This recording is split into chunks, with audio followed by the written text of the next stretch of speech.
Image encyclopedia.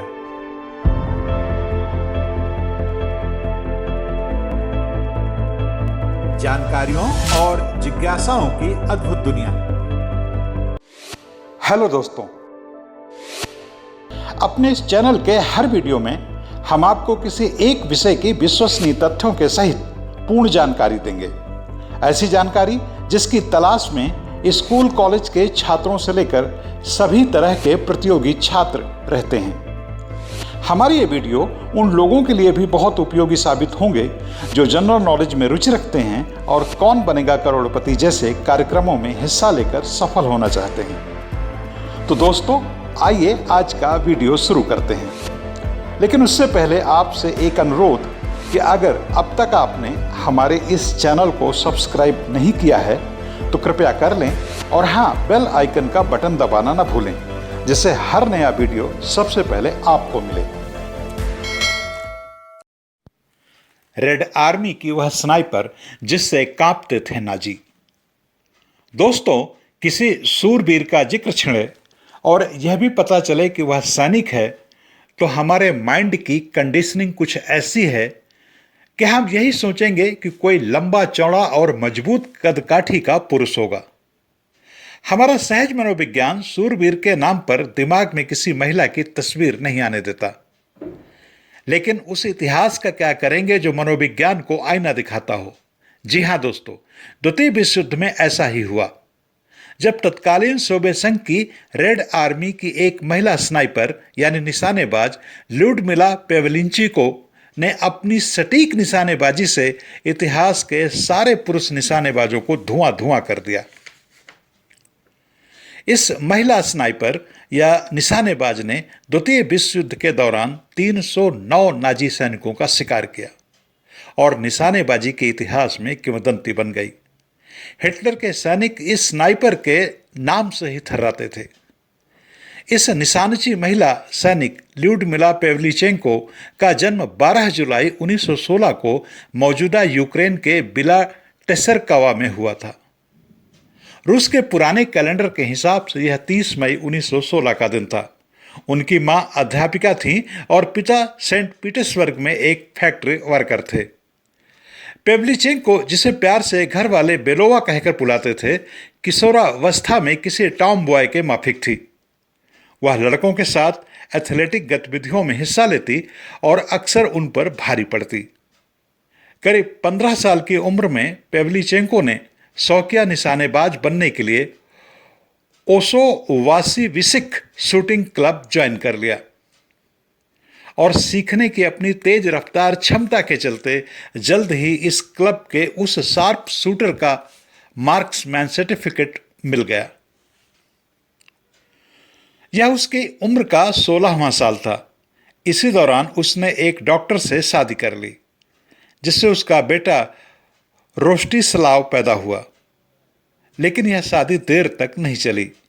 इस दौरान अपनी तमाम आर्थिक परेशानियों से निपटने के लिए पेवलिचेंको को कई किस्म के छोटे मोटे काम करने पड़े और साथ ही उसने प्री कॉलेज की पढ़ाई रात के कॉलेज यानी श्रमिक कॉलेजों में की। साल 1937 में उसने अपनी प्री कॉलेज स्तर की पढ़ाई पूरी करके इतिहास पर मास्टर डिग्री हासिल करने के लिए खुद को कीव यूनिवर्सिटी में एनरोल कराया। वह दरअसल इतिहास की टीचर बनना चाहती थी। पेवलिचेंको कॉलेज के दौरान लड़कों के साथ एथलेटिक ट्रैक की स्पर्धाओं में हिस्सा लेती थी, खासकर एक धावक और पोल वॉल्टर की हैसियत से। लेकिन जब वह कॉलेज से यूनिवर्सिटी पहुंची तो उसने अपने आप को मिलिट्री स्टाइल की स्नाइपिंग स्कूल में एनरोल करा लिया और 6 महीनों तक रेड आर्मी के ट्रेनरों के साथ उसने स्नाइपिंग की ट्रेनिंग ली। जून 1941 में जब पेवलिचेंको 24 साल की थी और अपनी यूनिवर्सिटी स्टडी के चौथे साल में थी, तभी जर्मनी ने सोवियत संघ पर हमला कर दिया। पेवलिचेंको के सामने बड़ी दुविधा थी। कुछ दिन और यूनिवर्सिटी में बिताती तो इतिहास की डिग्री मिल जाती, क्योंकि वह 5 साल वाले डिग्री कोर्स के चौथे साल में थी। लेकिन देश पर दुश्मन टूट पड़ा था, इसलिए उसने अपनी पढ़ाई को तरजीह नहीं दी। पढ़ाई को विराम देकर पेवलीचेंको एक दिन सीधे सेना के भर्ती दफ्तर पहुंच गई और वॉलंटियर्स के तौर पर सेना में भर्ती हो गई। वॉलंटियर्स उन्हें कहा जाता है जो आमतौर पर लड़ाई के दौरान सेना के सहायक के रूप में काम करते हैं और लड़ाई खत्म होने के बाद अपनी सिविलियन जिंदगी में लौट आते हैं। लेकिन ल्यूडमिला पेवलीचेंको का भविष्य तो उसे कुछ और ही ताज देने वाला था। उसने रिक्रूटिंग ऑफिसर से निवेदन किया कि वह इन्फेंट्री ज्वाइन करना चाहती है। मुख्य भर्ती ऑफिसर सोच में पड़ गया। उसने अपने सहायकों से इस बारे में बात किया। फिर ल्यूडमिला पेवलीचेंको को कई तरह की परीक्षाओं से गुजरना पड़ा। वह कठिन से कठिन परीक्षा में सफल रही। अंततः ल्यूडमिला इन्फेंट्री ज्वाइन कर लिया। जल्द ही अपने स्नाइपिंग सर्टिफिकेट, तेज रफ्तार दिमाग और रगों से टपकते साहस के चलते वह रेड आर्मी की 25वीं राइफल डिवीजन का हिस्सा हो गई।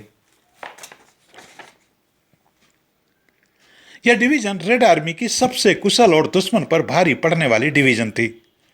पेवलीचेंको ने 2.5 साल तक ओडेसा के मोर्चे पर लड़ाई लड़ी और इस दौरान अपनी अचूक निशानेबाजी से 187 दुश्मनों को मार गिराया।